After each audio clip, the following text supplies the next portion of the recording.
Terima kasih untuk Anda yang masih bergabung bersama kami dan di segmen ini kita akan review bagaimana jalannya perdagangan di sepanjang hari ini. Dan kami ingatkan kembali Anda bisa masih berpartisipasi di telepon interaktif kami pemirsa di 021 391 di 5201 dan juga ada WhatsApp interaktif kami di 0812 di 1398 di 3749 seperti yang tertera di layar televisi Anda. Dan saat ini kami sudah terhubung melalui Zoom bersama dengan Bapak Berlian Jeveni yang merupakan Head of Sales RHB Sekuritas. Kita akan langsung sapa saja. Pak Berlian, selamat sore. Apa kabar, Pak?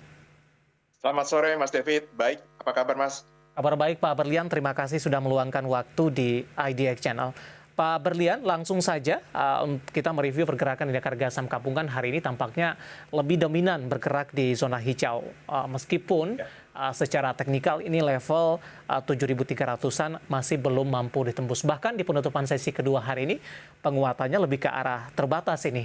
Analisis Anda, Pak Berlian?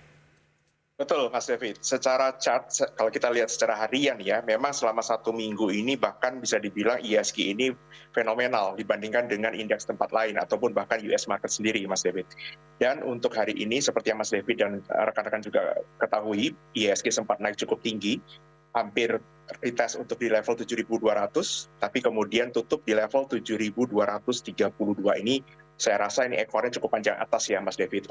Untuk para technical analis ataupun trader yang menggunakan analisa reversal candle, maka ini menjadi suatu kehati-hatian untuk besok mewaspadai aksi profit taking besok. Oke, apakah ini juga sejalan dengan beberapa penantian dari investor, Pak Berlian? Kalau kita tahu pada Kamis dini hari nanti, waktu Indonesia Barat, para investor juga menanti pidato dari Jerome Powell ini yang dikemas dalam beige book terkait juga perkembangan terbaru perekonomian Amerika Serikat. Dan ini juga akan memberi arahan nanti terkait dengan peluang kenaikan suku bunga acuan di akhir September. Di sisi lain, para investor juga menunggu pertemuan dari ECB akankah menaikkan suku bunganya kembali atau tidak. Ya, saya rasa itu adalah hal yang bijak untuk dipahami ya, Mas David ya, bahwa ini semua orang tentu menantikan apakah The Fed akan menaikkan secara agresif. Memang sudah dikatakan bahwa The Fed tidak akan turun untuk menurunkan suku bunga, artinya di sini bahkan tidak akan menurunkan level agresivitasnya ya untuk mengantisipasi atau melawan inflasi yang cukup tinggi saat ini, Mas David. Dan itu yang akan menjadi penentu apakah investor mampu menakar kenaikan suku bunga tersebut dibandingkan dengan hasil investasinya, katakanlah di negara berkembang seperti Indonesia pada khususnya. Dan untuk malam ini memang kita lihat akan ada Powell akan melakukan speech juga ya, Mas David ya. Tetapi sama seperti yang kita sudah lihat di waktu-waktu yang lalu, bahwa sebetulnya market itu lebih melihat apakah hal ini sudah bisa di-price in atau belum. Simpel kata begini, Mas David. Apabila kenaikan suku bunga ini ternyata mampu diimbangi oleh kenaikan dari pertumbuhan ekonomi atau kenaikan dari laba perusahaan sendiri, maka hal itu menjadi hal yang biasa saja. Jadi menurut hemat saya, untuk saat-saat ini US market sendiri sebetulnya sudah di level yang well supported secara chart ya, Mas David. Dan ini artinya kalau misalkan ada kenaikan suku bunga yang tidak terlalu berlebihan atau sudah bisa dikatakan price in dengan market, maka hal itu kenaikan suku bunga sampai level 4% sekalipun dari ekonom kami di regional dikatakan bahwa hal itu masih cukup aman sebetulnya. Baik, Pak Berlian, di penutupan sesi kedua hari ini tadi juga kita singgung ini penguatan sudah lebih ke arah terbatas. Beberapa saham big cap dari berbagai sektor hari ini menopang penguatan indeks harga saham gabungan. Saya juga lihat dari chart yang saya pegang ini penguatan dari beberapa saham big cap ini juga sudah mulai ke arah terbatas ini di penutupan sesi kedua. Nah besok dengan proyeksi Anda ada potensi profit taking kemana arah-arah dari saham-saham big cap ini, terutama dari sektor perbankan terlebih dahulu. Pak Berlian yang sudah mengalami kenaikan yang cukup signifikan, asing juga tampaknya masih gencar masuk kepada saham perbankan ini.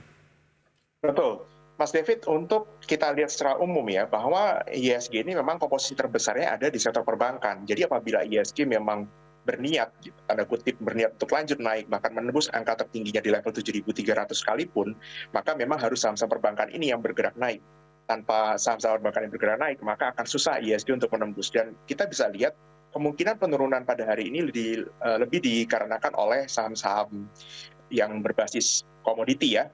Jadi ada koreksi di situ dan itu mengakibatkan beberapa fund mungkin take profit, mereka sudah profit cukup besar. Tetapi untuk saham-saham perbankan saya lihat masih cukup kuat. Di sini ada beberapa saham seperti BRI yang kenaikannya juga luar biasa. Setelah turun kemarin ya, 2 hari turun, kemudian hari ini naik luar biasa juga. Kemudian ada Saya lihat di sini ada BCA yang jelas tanpa lelah begitu naiknya ya Mas David ya. Ya. Lalu kemudian hanya satu saham yang saya note di sini yang cukup ada reversal untuk saham perbankan, yaitu adalah Mandiri, Mas David. Di mana ini reversalnya seperti mencerminkan reversal yang ada di ISG. Hemat saya adalah untuk saham-saham perbankan ini, meskipun nanti besok ada koreksi di market, apabila memang asing ataupun investor sejati betul-betul masuk ke market Indonesia, maka ini merupakan suatu kesempatan buat kita untuk mengakumulasi kembali saham-saham perbankan yang kita sudah melakukan take profit pada hari ini. Artinya ini dengan sudah mengalami kenaikan signifikan, para investor melakukan aksi profit taking, ruang penguatan ke arah yang lebih tinggi lagi masih cukup terbuka lebar untuk berbagai big cap ini, Pak Berlian? Untuk saya masih cukup lebar.